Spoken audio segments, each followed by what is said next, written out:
This is the Parra podcast, proudly brought to you by major sponsor Parramatta Leagues Club, home of the Eels, and also home of Jack's Pale Ale.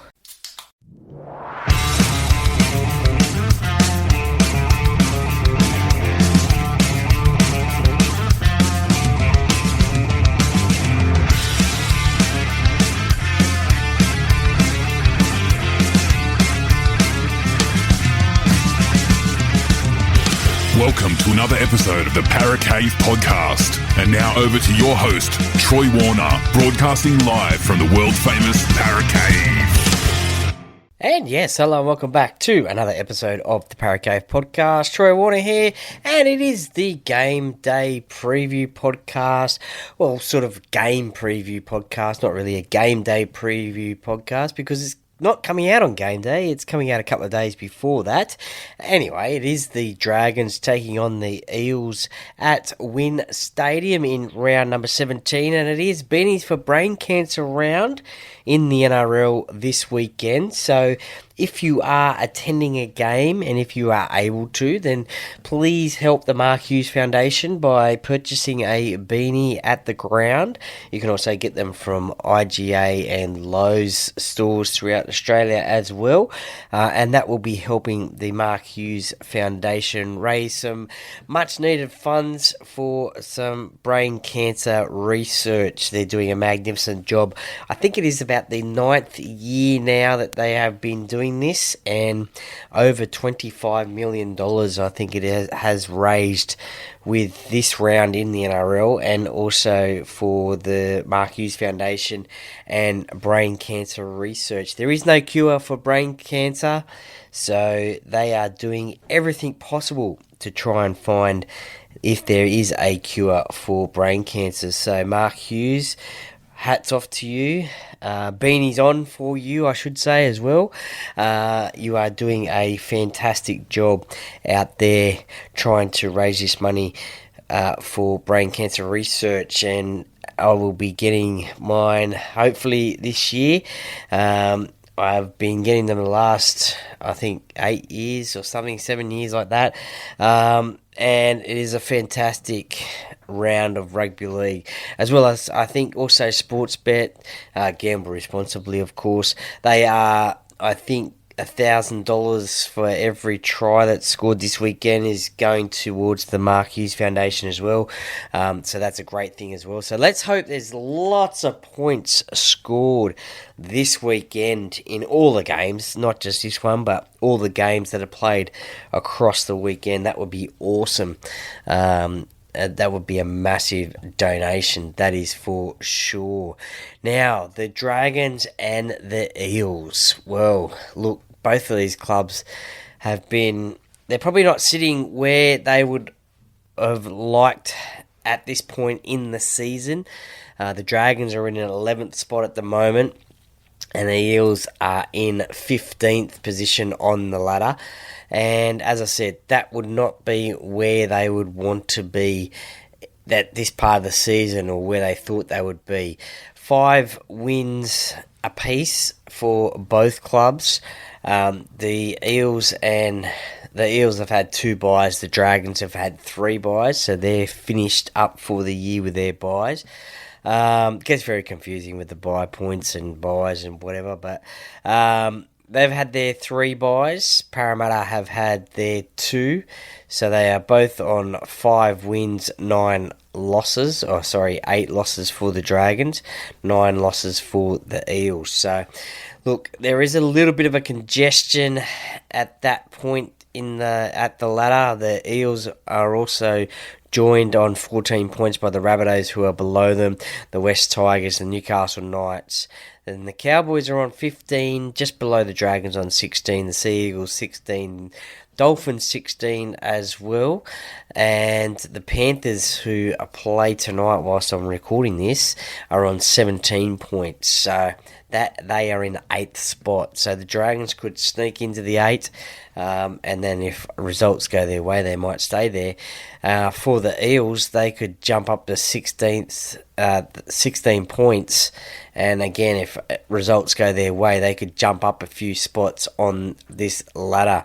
They may even go as far as 11th by the looks of it. So, very crucial game for both of these clubs. And look, Parramatta and the Dragons, a bit in the news this week actually as well, with the news as of yesterday that nothing official from the club, from the Parramatta club yet, but pretty official from the Dragons club, the signing of Jack de Belin to Parramatta in 2026, and there is also a club option for 2027. So a 2-year deal, 1 year, and then a 1-year club option for Jack de Belin. So certainly in the news for both clubs there, with a lot of Dragons fans, from what I've seen on the social media comments, not very happy about this Jack de Belin signing with Parramatta, simply because he's been a one-club player, a loyal player to the Dragons club, and I guess I don't know the situation down there as to what has happened for him to sign with Parramatta. But it has happened. So, look, that'll be an interesting one as well. I guess Parramatta fans will be watching the way he plays, not only against the Parramatta Eels, but also for the rest of this season as well. And Dragons fans, they'll be, I guess, watching every game as well, and enjoying him in Dragons colours for the rest of the season anyway. Parramatta and the Dragons, well, Zac Lomax, he returns to WIN Stadium for the first time in opposition colours. I dare say he will be getting a few boos from the Dragons crowd. It's only natural, isn't it, that when a player leaves the club and returns for the first time that they get boos. I cannot remember of a player who probably got applause or whatever from opposition fans. I don't even think the nice guys like Cooper Cronk even got applause from Melbourne Storm fans when the Roosters played them. Could be wrong. I didn't go to those games, so I don't know. But yeah, it's very rare that would happen. But Clint Gutherson playing against his old club for the second time, this time at home in WIN Stadium. So Dylan Brown was on Triple M radio today saying that obviously Clint Gutherson is one of the key players for the Dragons, and if we go to the Dragons lineup, he is the fullback and captain. Corey Allen and Christian Tuipulotu is on the wings. Moses Sully, Valentine Holmes in the centres. Lycan King Tongia is the 5'8". Kyle Flanagan, who has been in the news of late, been under a lot of pressure, I guess, with his dad Shane being the coach of the Dragons and Kyle being the halfback, and the Dragons not getting results, so a big game for him needed, I guess, with Lachlan Ilias killing it in New South Wales Cup apparently. So he is under a bit of pressure. Emre Gula and David Klemmer are the props. Damien Cook is a hooker. Toby Couchman, Jaden Sewer, and that man Jack de Belin locks the scrum. Jacob Little, Hamish Stewart, Viliami Fafita, and Luciano Leilua are on the interchange bench. For Parramatta, only a couple of changes, a couple of forced changes due to suspension. Riley Smith and Will Penasini are both suspended for 2 and 3 weeks respectively for grade 2 dangerous throws, so they are out of this side. Coming back from suspension is Dylan Brown and 5'8". So if we go through their side, the rookie sensation Isaiah Iongi at fullback. On the wings, that man Zac Lomax and Josh Addo-Carr, Jordan Samrani and Sean Russell are in the centres. Dylan Brown, Dean Hawkins are the halves. Dean Hawkins, Footy Dean, he had a massive game last week against the Titans, hoping he can bounce back and also have a cracker this weekend against the Dragons as well, down there in Wollongong. Jack Williams and Junior Paolo are the prop forwards. Junior is the captain. Joey Lussick, who started the game last week, not being named on Tuesday night. Is starting now with Riley Smith suspended. Kelma Tuilagi and Kit Kat Kitioni Kautoga is the back second rowers, and Jermaine Hopgood is the lock forward. On the interchange bench, Dylan Walker, Matt Drury, Charlie Geimer and Joash Papali as well. And they're coached by a former Dragon in Jason Riles. They are the two sides for this game. Now, if we go to a few of the team stats, obviously the Parramatta side are three wins out of their last 5, and surprisingly, or coincidentally enough, their last 3 wins have been night games as well. The Titans, Sea Eagles and Knights have all been night games. This will be a night game as well down there in Wollongong, 5:30pm. The sun will be well and truly down. It'll be nice and cold down there too. The ground is by the water, so if you are going down there, please rug up because it will be freezing. I will not be going down there, unfortunately, as I do have to work on the Saturday, so I will not get down there in time, unfortunately. Otherwise I would be there, and I'd be wearing a Mark Hughes beanie, a scarf, a jacket, a jersey, a shirt, maybe another shirt as well, because it will be cold down there. So yeah, Parramatta have won their last 3 consecutive night games.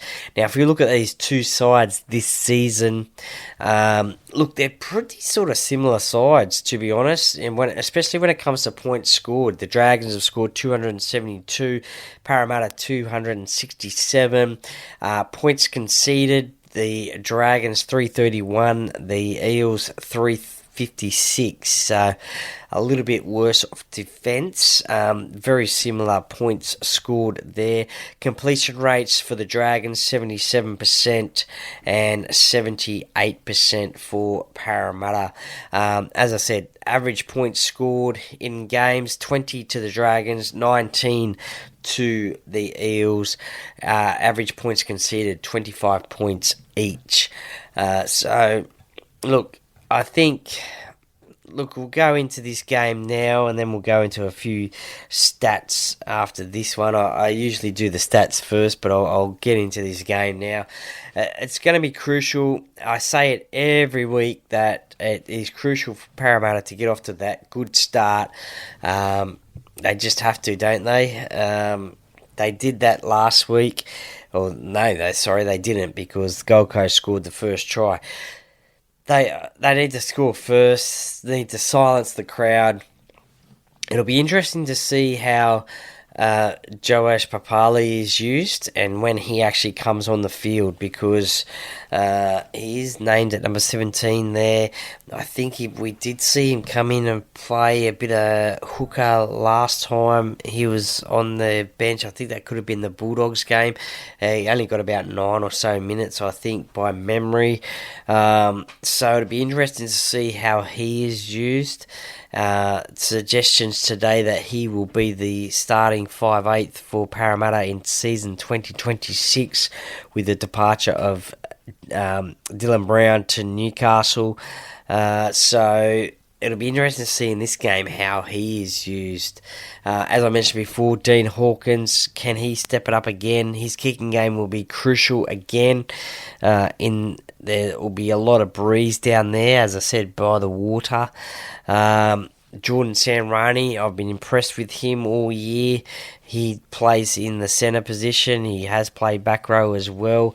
Isaiah Iongi, he just gets better and better each and every week, so he'll be up for a big game as well, no doubt. Does have a little bit of a mistake in him, but I do not mind that because he learns from those mistakes, and I like the fact that he is trying things. He threw an intercept pass last week, but look, if that came off, then it was Zac Lomax in the corner. As I said, I don't mind him making mistakes. I mean, obviously I don't want him to make mistakes because that'd be just silly, but I like the fact that he is trying something out of the box, something new. He is an attacking weapon, and look, if it works, it works. If it doesn't, then he learns from it and potentially tries it again, and until it does work. Sean Russell, he gets a bit of criticism of late, but I think him playing inside Josh Adokar is a good thing. As I mentioned in the podcast question from Mr. Mullet the other day, I think he's getting some very good expertise from Josh Adokar, and I feel our edge defence this year has been a lot better this year under the coaching of Jason Riles and having experienced players like Josh Adokar and Zac Lomax on the wings. Our edge defence has become a lot better, and it's funny, our middle defence has suffered a little bit with a few tries being scored up the middle and some pretty soft tries. There was a 2 last week, especially against the Gold Coast, the first one and the one to Chad Randall, I think it is. That was right at the middle as well. That was just a simple missed tackle and then scored. So that is a concern there. Who else? Jack Williams, he's been another good find for the Eels this year. He's getting some big minutes, doing some big defensive work. Dylan Walker, he's another one too. When he came on the game last week, he really changed the point of attack as well. He's another handy ball player in the side as well. He's been a great pickup for Parramatta this season. So it'll be interesting when he comes on as well. For the Dragons, or for Parramatta, I think they obviously have to watch Valentine Holmes as well, obviously an Origin representative.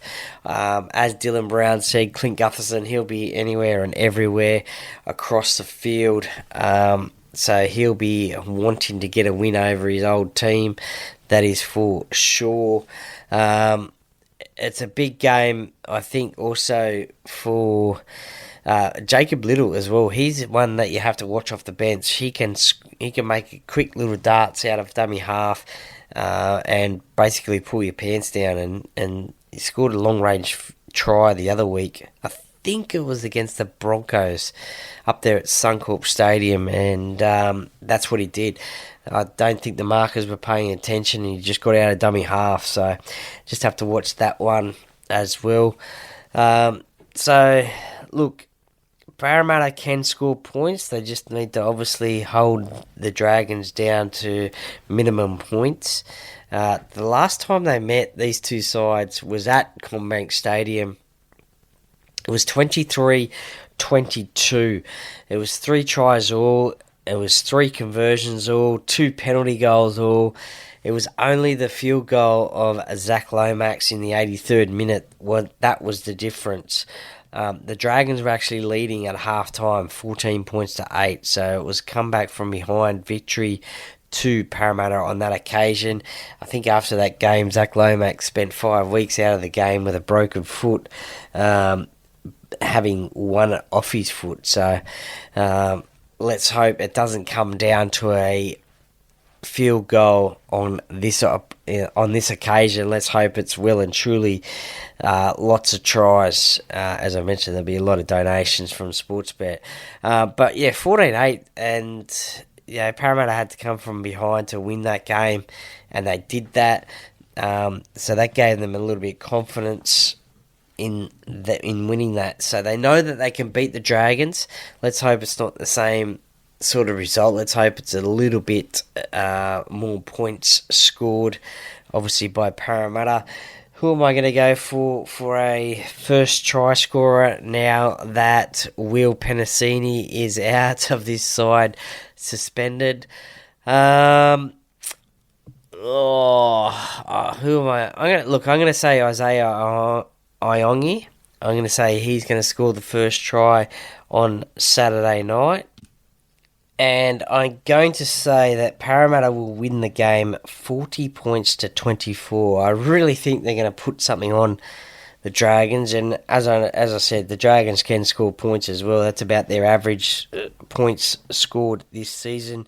And Look, a bold prediction. I'm going to say that Dean Hawkins is going to get 4 try assists. Now, these predictions were on the Talking Parra podcast on Tuesday night. So if you're a Parra fan, then tune in to Talking Parra, 8:15 p.m. live on Facebook. Great time there. But they're the predictions that I said on that one. So let's hope there is a lot of points scored, and as I said, I think Dean Hawkins will have a hand in 4 of those tries. He got one last week, but I think he will get more than that. I'm expecting a big crowd to be down there, to be honest, on Saturday night. I think there's only standing room only on the hill, but as I said, Jesus, it's going to be cold down there on Saturday night. So look, Parramatta, they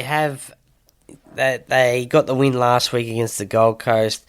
They had the bye the week before that, and then they lost to the Bulldogs in that King's Birthday Monday game. They were in that game for a long time, and then the Bulldogs just got a couple of tries after that. They were in the game a long time again for the Panthers game, and it was only 3 tries to 2, 6-4 at half time in that one, so they went along with the Panthers at Commbank Stadium. So they haven't been playing bad football. They had those couple of wins against the Sea Eagles and Knights, so that gave them confidence. 2 wins in a row. So their last 5 weeks of football hasn't been too bad. The results especially those last 2 games, the 2 games against the Bulldogs and Panthers, 2 teams that are above them on the ladder, and it hasn't been that bad. They just haven't got the results, haven't got the wins. Last week's win against the Gold Coast will give them confidence to hopefully go one better than or get up that ladder anyway. Now, let's go to the fun part. I do like my stats, and as I said, I usually do this at the start of the podcast, the game day preview, game preview podcast, but I've done this second. So let me know if you like me to do it first or second. But anyway, at WIN Stadium, Parramatta haven't played the Dragons that many times down there in Wollongong. Only the 7 games since 2001 to 2018. So 2018 was the last time that we played down at WIN Stadium. Parra have won 2 out of 7 games, and the last one that they won was 2017. Now that night, Semi Radraja, good old Semi, he scored 4 tries on that night. That was a great night, that one. I was down there for that one. It was round 2. It was, again, as I said, cold. Clint Gutherson also got a try for Parramatta on that occasion and kicked 3 out of 7 goals. So it was pretty windy that night, I remember. Always hard to kick down there, goal kick down there. Timmy Manor was the captain. Corey Norman was the halfback. Kaiser Pritchard, Manu Ma'u, one of my favourite ever Parramatta players. And, of course, that man, Brad Takarangi, he got a try. I don't know if he got the first try, but he got a try on that occasion. Also, out of the last 10, Parramatta have won 7 out of the last 10, including the last 4. But the last 4 have been at Commbank Stadium, so something a little bit different there. 4 out of the last 5 have beaten the Dragons. 6 out of the last 7 as underdogs, as I mentioned before. So, look, and when it comes to players that have played for both clubs, there's been some great names here. Daniel Alvaro, former front row forward for Parramatta. Look, there's also Clint Gutherson, that man mentioned, who'll be playing on Saturday night. Daniel Heckenberg, another front rower. Cameron King, the hooker, unlucky with injuries throughout his career. Zac Lomax, who will be playing on Saturday night. Bo Scott, Corey Norman, Adam Peake, Henry Perenara, the former referee. He played for both clubs and about 4 other clubs as well. Justin Paul, who I heard the other night is doing it a bit tough at the moment. So shout out to Justin Paul. Hope you are okay and getting through it. Pet Mark, Piggy Riddell, Bo Scott, Craig Stapleton, Darren Tracy, Danny Wicks, just to name a few there. Mostly forwards, actually, to be honest, that have played for both clubs, but some great names there. Some of my favourite players as well. Look, let me know if you're going down to Wollongong for the game. And it should be a good clash. I'll be watching it in the Parra Cave. Get home from work, get set up, and I'll be watching it from the Parra Cave, cheering the boys on. So look, hopefully Parramatta can get a win. Just keep that momentum going. Got a bye next week, and then a bye next week, and then another big clash against the Panthers, then down to Canberra, then up to Suncorp for the Brisbane game, and then a couple of home games at Commbank Stadium, one on a Thursday, one on a Sunday against the Storm and Cowboys. So look, some exciting games coming up there, but it all starts on Saturday night. Let's get that victory. That is for sure. Thank you very much for listening to this game day preview. Let me know what you want me to call it, and I'll go with that one. I probably should call it a game preview if I'm not doing it on game day. But anyway, thank you very much for listening to this one. Please give it please share it with your family and friends. Please follow me on Instagram, Facebook, also Apple, Spotify. If you subscribe to the podcast, you will not miss when an episode drops. The Parra Cave podcast, by the fan, for the fans. Go Parra! How you going, mate? Are you a Parra Cave podcast listener? I am, bro. Okay. It's a great podcast. Everyone tune in. Go Parra!